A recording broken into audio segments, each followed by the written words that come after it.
Okay, so I'll start off by talking about what we will cover in this session and what we won't. So Elena has already introduced me. So I will talk about the boundary conditions of this session and then talk about what good mental health means and what the symptoms of poor mental health is usually. Also, I did want to touch upon the concept of the mental health continuum, because when we talk about mental health, I think it's really important to talk about the spectrum as well as the continuum of mental health. There's also the recent research that's happening on the social determinants of mental health and the burden of disease, and the surrounding work on that and its implications for mental health. Then I will jump straight into the migrant woman issues and mental health in the context of migrant women. I'll talk a little about the tools that various amounts of research say has had good effects on people who have employed them. And I will also touch upon the role of service providers and community organizations. There's a little bit of information on the resources and the support that's available. I think we're very lucky to be in a country where there's a significant amount of support available for everyone on this topic. And lastly, just going to check. Lastly, I will talk also about the resources and the references that I've used in my presentation, so people can freely look them up if they wish to know further or read further and learn from there. Next slide, please. So Elena has already introduced me, but I thought I would talk a little about the fact that my journey into the mental health space was because I was always quite interested in management and organizational behavior. And when you start looking at organizational behavior, you inevitably start looking at the psychology of human beings. And added to that, my own experience has been of working since I was very, very young. I had a family member who was quite unwell mentally, had a lot of issues. And so I was the primary carer for that person for many years. And when I grew much older, that's when I found out the research around the impact of looking after anyone with disability and the impact of one's own mental health when you're a primary carer, whether at a younger age or whether later in the years. And then after moving here as a migrant woman, I also had other such similar incidents that happened. And it made me even more determined to seek more knowledge, find more information. And thanks to a whole host of people who were very generous and shared their knowledge, I was able to pick much of the information from various books, counselors, programs, all of that. And working as a community worker in the field, both in India, in lower income groups, vulnerable populations, as well as in Australia with community organizations, particularly focused on migrant women, I have tried to pull together all that information. And because I'm a firm believer that we all need to pay it forward, just as other people help me, this is my attempt to try and pass on the information that I have gathered. By no means is this complete, nor is it sacrosanct, of course. And I'm really looking forward to the conversations in the end. Next slide, please. So as I've said, this content today is really provided for general information, and it is not intended to advise, to be relied on for anyone who might be looking for actual solutions or advice. And obviously, people need to go and talk to a mental health practitioner if they wish to do so. The information that I have gathered is essentially gathered based on a lot of my own secondary research, my own readings, as well as lots of engagement and participation in workshops. And finally, my own direct experience, both working with vulnerable communities as well as my own lived experience. Next slide, please. Before I move forward, I wanted to do a quick check-in and ask, I think we have the facility of raising a hand. Could I check how many people who are attending are service providers or people who work for the community to support them?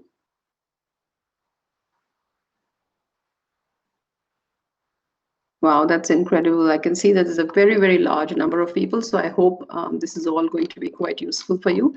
And as I mentioned, I'm really looking forward to the conversation and the questions, because even if I don't have all the answers, in my experience, between a lot of wise people in a room, we usually find some really interesting thoughts and perspectives. So I'll start off with putting a baseline in understanding what is good mental health. Now, there's a lot of definitions around that, but the one that I think I found from the US government's definition, which really was the same as the UK government or the Australian government's, is basically a state of well-being in which every individual can realize his or her potential, can cope with the normal stresses of life, can work productively and fruitfully, and is able to make a contribution to his or her community. So, how do we know we are feeling mentally well? And I think that there are some simple checklists that really help us to understand how we're doing from a mental health perspective. People who have good mental health generally feel good about themselves. I mean, of course, we all have our bad days, but in general, we feel happy with who we are. We don't get overwhelmed by emotions. We all have emotions. Having emotions is healthy, but we don't feel overwhelmed by it. We have at least a few, if not many, long, satisfying personal relationships. We feel comfortable around other people. We can laugh at ourselves and with others. We have respect for ourselves and for others, even if there's differences of opinion. And certainly in today's climate, I feel like that is something that is not always there when we have significant differences. And we are able to accept life's disappointments because, as we, of course, we all know, as we grow older, we realize that life does not get handed on a platter. We do have disappointments and hurdles, but we are able to accept them in a healthy manner. And we can handle the problems as they arise and make our own decisions. We don't get frozen when decisions have to be taken and expect someone else to take them for us. And we can shape our environment whenever possible and also adjust to it when necessary. So this would be the baseline of what we call anyone who has good mental health. If we could go to the next slide, please.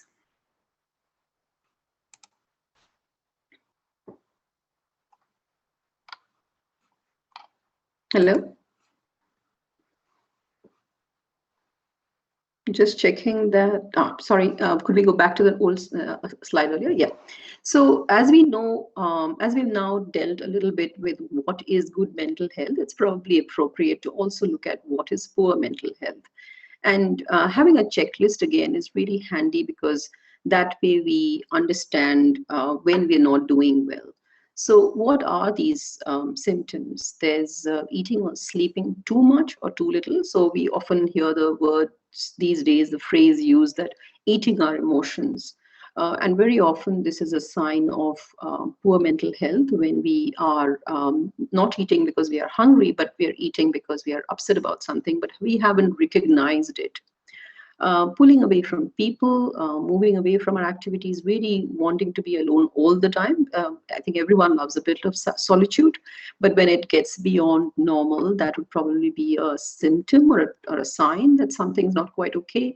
Having low or no energy, feeling numb, feeling like nothing really matters, constantly feeling unwell, having aches, pains, feeling helpless, feeling hopeless, using things to keep emotions at bay, like drinking, smoking, drugs nonstop, feeling edgy, confused, and a very regular sign where you're constantly yelling or fighting with friends and family, and having very severe mood swings. thinking about self-harm. So I'm trying not to read all of this, but I think the difficulty in doing your daily tasks, for instance, is a sign that you don't really have good mental health at the moment. So next slide, please. One of the things I really wanted to emphasize in this discussion, and those of you who are dealing with community and individuals who have poor mental health would know that the mental health spectrum is a spectrum. You are healthy, and then you're coping, and then you're struggling, and then you're really unwell. And understanding where you're on the spectrum is something that I think is very important, and being able to self-reflect and understand where you are at in different moments of your life is also extremely valuable and healthy. Moving to the next slide, please. So this is, again, something that I thought was very important to emphasize, and that is that many of us, even today, think of mental health as a binary state, and that either someone or us is not mentally well or is mentally well. But really, given how life changes with everyone, how we all handle issues in our lives, we are in the spectrum and we are in the continuum at different points of our life. And the important thing is that we are mostly in the green and the yellow space in this diagram, which was very well, I thought, depicted from the Canadian Armed Forces study on mental health. And it's a very interesting paper as well, if anyone wishes to look it up. But essentially what we are talking about is that most of us are usually operating in the healthy or the reacting space, mostly healthy, but sometimes when things go a little awry in our lives, then we sometimes get into the reacting space. The issue is that we don't want to go into the orange and the red spaces. And in our lives, when things become quite hectic, when stress builds up, when important key events in our lives happen, then many of us start edging into the orange space. It is only when we stay too long in the orange space, or we stay too long in, we start tipping over into the red space, that really the alarm bells should ring, and we should start thinking about very seriously understanding what we are going to do to stop that from happening. So therefore, this whole concept of not, and I'll talk a little more about this when I reach my slides about migrant women, but this whole concept of not wanting to talk about mental health and some level of taboo that exists, not just among migrants, perhaps all over the world, among all of us. I've heard many very healthy, strong people say, mental health is a myth. Going to someone to get some help is ridiculous. And of course, you have the other end of the spectrum where every little thing, is seen as a need to go to a therapist, or sadness or any kind of negative reaction or emotion is also something that people don't want to deal with. And that's not what we're talking about here. We are obviously talking about a scenario where we all go through life. We use tools to keep ourselves healthy at all points. Next slide, please. So the concept of social determinants of health in population and public health has become a very important way, an important prism of looking at mental health. And there are a lot of new theoretical models and frameworks. Again, you'll find a lot of couple of links and papers that you can look at if you wish to read more about it. But there's an understanding that if you look at those the determinants of health, particularly mental health of migrant women, through these prisms, it helps you understand the issues better.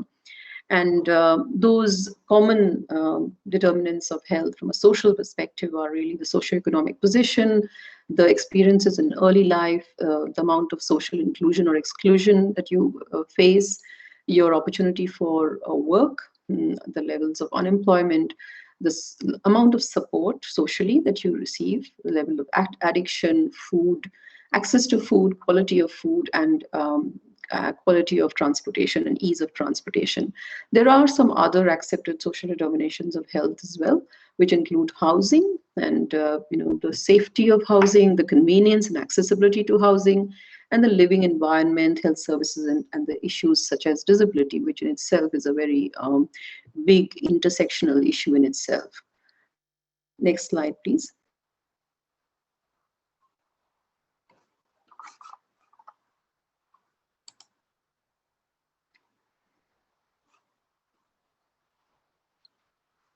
So this one is a little bit of a busy slide, but I thought it would be worth putting this here because I wanted us to have a quick glance at some of this very interesting issue of the leading causes of disease, the leading causes of death and the burden of disease.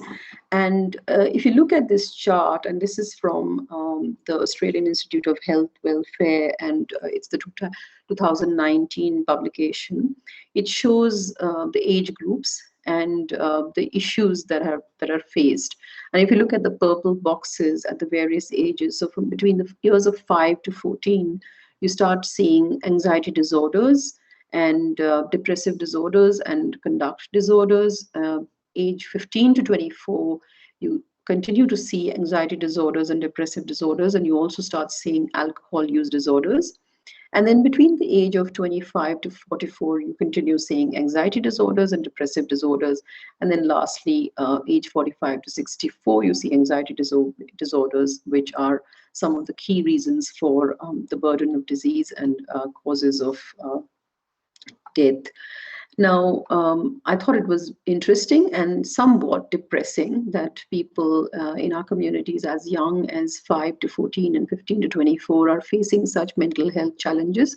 This figure, this diagram does not, of course, have information on migrants. In fact, I found some raw data on the whole concept of migrants and the impact of mental disorders, mental health disorders on the burden of disease from a migrant prism. But unfortunately, because I didn't have the time to slice and dice the data, I wasn't able to add that in. But suffice to say, it is a significant issue that I think that is greatly recognized by those of us who work in the community as an issue that we do need to look into. Next slide, please.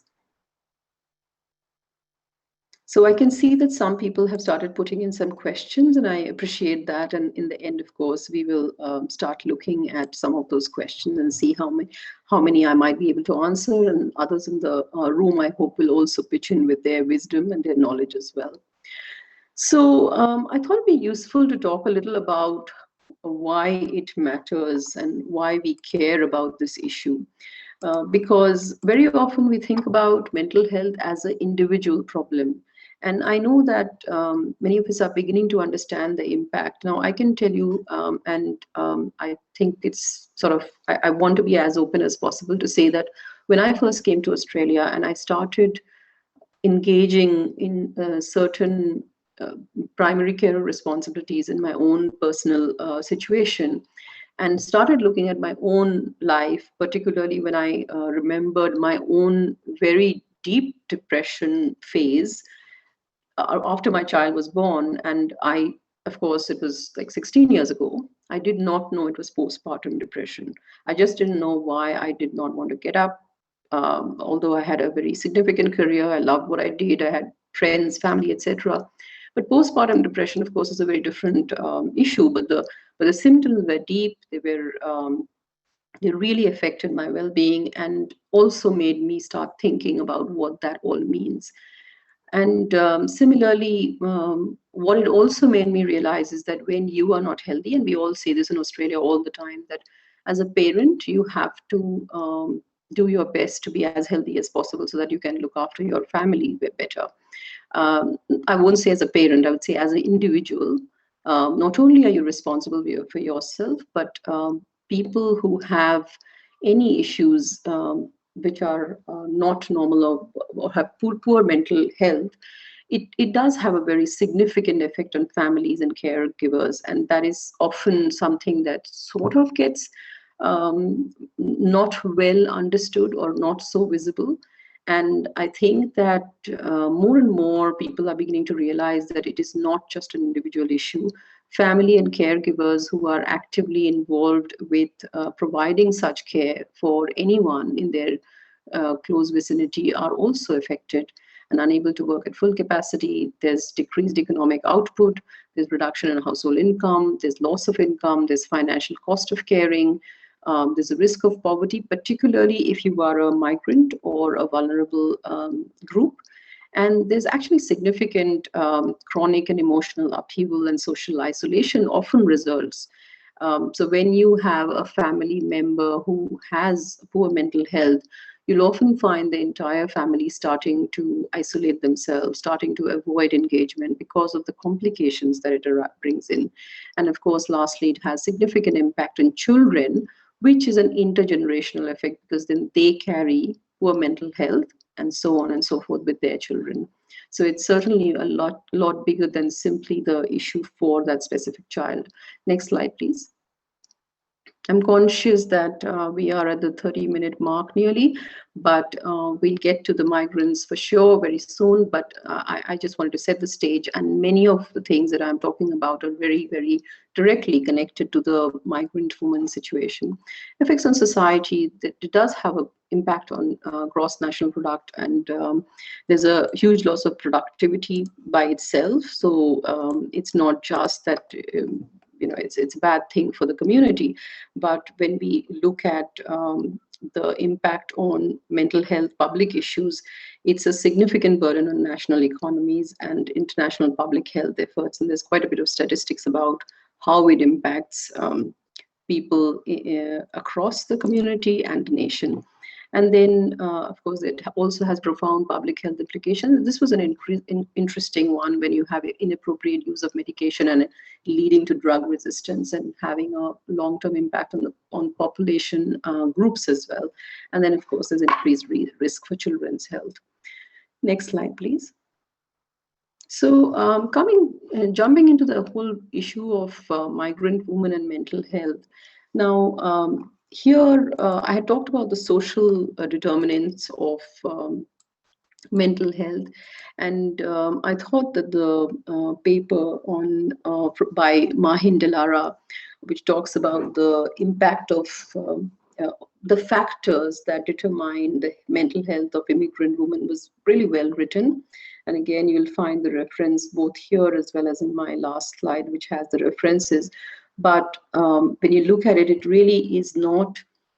The most important thing, I guess I would say one has to remember is, like any group, you cannot generalize, and there is no homogeneous migrant woman.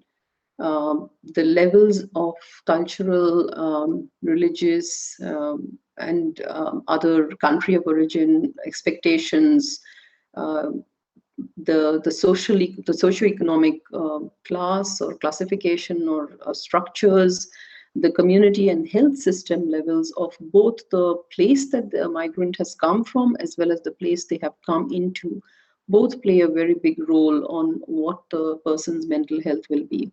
I was very conscious when I came that I come from an English-speaking country.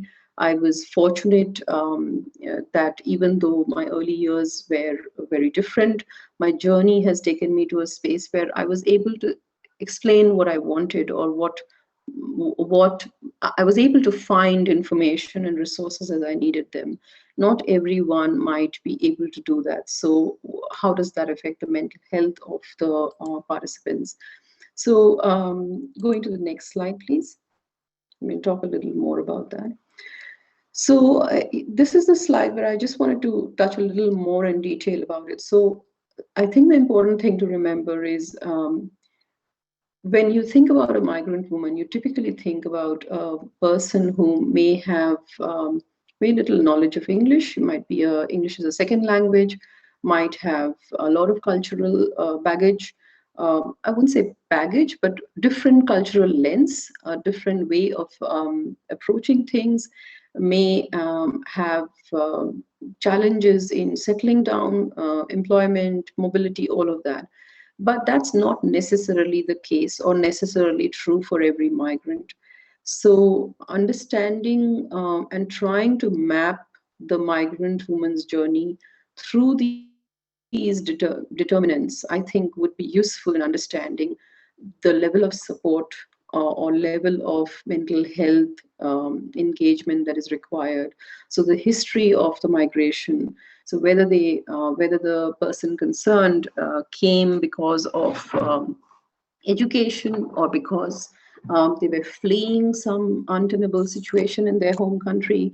How did they come? Did they come through some very dangerous situations, undergoing a lot of trauma, or where they relatively easy had a relatively easier passage here? What were the circumstances around the journey? Similarly, looking at the migration status. As I indicated, what kind of migrant are they? Are they skilled? Are they unskilled? Did they come on a spouse visa? Did they come as a refugee or on a humanitarian ground? Did they come as a temporary migrant and then slowly made their journey as a permanent resident? And family composition, of course, also matters. What age did they come in? How isolated are they? Do they have most of their family overseas? What is the culture they come from? What's their social status? What level of education do they have? And what kind of fluency with English do they have? There's a big difference. And then mobility. I have noticed that none of the papers and books talk about mobility, but in my personal experience, both as an individual myself, who's a culturally and linguistically diverse woman who has migrated, and also by looking at both in the US when I had migrated for a couple of years there, as well as in Australia, what I noticed that is having mobility, which means either having access to very good public transportation or having your own means of being able to drive, makes a huge difference to your ability to integrate. And so I just wanted to mention that as well. And then settlement experience. What accessibility of housing do we have? How easy is it to get employment? What social connections can you make, and how quickly can you make them? How quickly can you be part and belong to the community? And what is the local culture like? Is it inclusive? Is it open to new people? Makes a huge difference. And all of these factors, when you look through the prism, and I ideally would have loved to create some kind of a graphic for this, is it just helps you think about the person at the center of it all and understand what exactly would they be looking for and where they would be on the mental health spectrum at different points of their lives. I did also want to talk about employment. I mean, I don't know how many people in the room have had this experience, but if you look around, you'll find, and I think it's well documented, that you have people with a great deal of experience, often a lot of qualifications, but then they come here and they really struggle to find employment. And often it is as simple as there are many reasons. Some people struggle because for them English is a second language. Some people struggle because they don't understand the market. Others struggle because there is an innate resistance within the job market to try somebody new who is not local and doesn't understand the local culture. So all of those things can play a really significant impact on the mental health of someone who's trying to settle in. Moving on to the next slide. Thank you. I am reading the quick comments and the questions as much as I can, and I'm really looking forward to the conversation in the end. So this is again a very interesting and useful, I thought, infographic. Again, you'll find the link and the reference in my last slide, but essentially it's just talking about looking at exactly the things I talked about and trying to map and say, how can a migrant woman, and for that matter, a migrant man, when they come in, how well will they fare and how will their mental health be affected based on high or low educational level, development of resilience to stressors, how much opportunities they have to flourish, and availability of the support and the resources they get. Next slide, please. I'm conscious we've got about half an hour, so I'm going to definitely try and wrap up soon. So I'm going to try and jump into a bit of solution space because I want to have enough time for us to all discuss. But some of the things that are time tested, and I noticed later that I didn't talk about meditation and mindfulness. So I'll just talk about that briefly. But essentially, there's just a host of things one can do, even as an individual, as well as a counselor or a service provider. We can build skills. So it's really important to, when you come to a new country and you're a migrant, I think while the government, while the community, while the service providers will give us all a lot of help, I am a firm believer that we have to strengthen our country the way the country we wish to be, the kind of country we want to live in. So it works both ways. And therefore, I think we as a community have to hold our hand and help our migrants, new and old, to settle down. But we also, as migrants, have to actively build skills, mobility, employability, and engage actively in all the opportunities that are available out there. Gratitude journals are now very hyped, and there's just a heap of resources, apps, everything out there. But if nothing works, just getting a diary and spending 10 minutes every day and thanking um, life for 5 things, 3 things every day that one is thankful for, can immediately make a huge difference to anyone's mental health. Building a safe space. I have found that building a safe space, and when I say that, I mean a place where you can be yourself, both physical as well as virtual, where you have friends or you have a sense of belonging, a community that you can engage with. And I think that this could be just groups that you find that you align with, that can give you that feeling of belonging, and a safe place, a non-judgmental space where you can be yourself.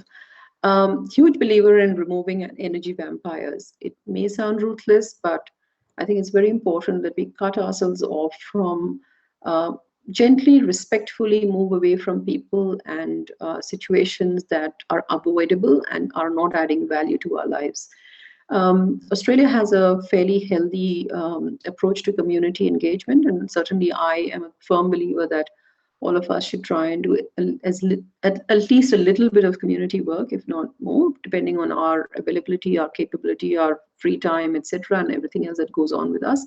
But I do believe that all of us, we don't have to spend hours. We can even do stuff at home online, but there's things we can do to support our communities from being stronger, more secure, more resilient. And it gives us a sense of belonging. It gives us, improved mental health. Again, we're very fortunate to be in a country where sports is such a big avenue for us to engage, to enjoy our country and our community. And again, something that improves mental health. Having a creative outlet, I think, is also something that really makes a difference. And I've run workshops for people which are very simple. They could be just grab a couple of canvases and paint, to sing, whatever works for you, paint, crochet, anything that you find is going to get your juices out. And the more you look at neuroscience now, it's very clear that the creative outlet for all of us is actually directly connected to our mental health through proven neuroscience. And there's lots of books from the libraries that we have on improving your mental health. And I would highly encourage anyone to pick up those books, because we have them and they have lots of excellent resources available. And in this era where we have so many amazing resources online that can help you, all of us, to improve our mental health. I've given an example of Mel Robbins because I found she has excellent programs that are completely free for people. But there are, I'm sure, many others that people can try. Next slide, please. So I know some of the questions have been about dealing with migrant women, but I just wanted to mention that, as I've said, there is no homogeneous group of people who are all migrant women with the same characteristics or the same issues or the same challenges. But I think that as a service provider or as someone trying to work with migrant women, there is certainly a group of migrant women who may have challenges of the kind that I've mentioned on this slide, and that's the fact that they may lack confidence necessary to become active participants in the process, and will need that extra help, extra encouragement, because they may have low English proficiency, they may have low health literacy proficiency, they may not have a good understanding of their rights as consumers in the healthcare system, may not even have confidence in the system itself. And most importantly, and certainly with my work with the vulnerable communities, I have found that they have genuine and actually very valid concerns about information about their state getting discussed in their specific community. Very often, these communities are very closely linked, and there's a lot of judgment that can happen. And so managing that situation is very important, and right to privacy and handling that is very important, not just reaffirming, but actually managing and coming up with strategies on how they might be able to do that. Next slide. I do believe that the role of community organizations in supporting migrants is very important because, as I said, there are cultural minefields, there are cultural nuances that perhaps a service provider may not be able to cover and understand. And that's where the community organization representatives play a very important role in engaging formally and informally with their members of their community. Very often it will be these community organization representatives who will know who is perhaps facing mental health issues, who might be even going through domestic violence issues, may be going through significant challenges because of lack of access to, whether it's transport, whether it's social engagement opportunities, whether it's a sense of belonging, and who might be tracking from a green to a yellow to an orange all the way to a red. And so given how important community organizations are in our country and how important their role is, I think it is very important that they take a very proactive role in working with community members, just as community members are also responsible for reaching out and trying to find resources and helping. And so their role is to bridge the gap as much as possible. Next slide, please. So that brings me to the end of my presentation, so to speak, because there's plenty to talk about this subject, and I can certainly go into details on aspects of it, but I think it'll be great to have a conversation. But this slide is there because I thought if anyone wants to find a host of more information on where to go as an individual or as a service provider, then these actually have aggregated all those different links and services, etc., in places. So these 3 links are quite helpful. And the last slide then, please. A little bit of a small font, but I do want to call out a whole bunch of organizations that are there which have these excellent resources and information about mental health, and particularly the mental health of migrants and migrant women, and would be happy to have a discussion on any of these findings, etc. So